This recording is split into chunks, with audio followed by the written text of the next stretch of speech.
আপনি মনে করেন এত বড় জালেম তবু ধ্বংস হয় না, এত বড় অত্যাচারী তবু ধ্বংস হয় না।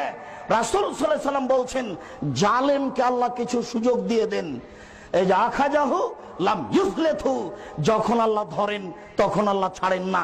তখন জালেম বুঝতে পারে জুলুম কাকে বলে। নিশ্চিত আল্লাহ তাআলা জালেমকে কিছু সময় করে দেন।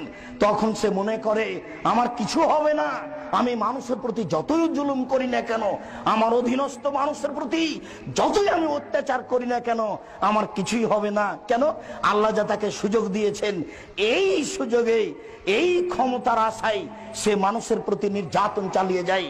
যখন আল্লাহ তাকে ধরেন আর তাকে ছাড়েন না, জালেম বুঝতে পারে না জুলুম কাকে বলে। জালেম বুঝতে পারবে জুলুম কাকে বলে বিচারের মাঠে। আবু হুরায়রা রাদিয়াল্লাহু তাআলা আনহু বলেন, রাসূল সাল্লাল্লাহু আলাইহি সাল্লাম বলেছেন,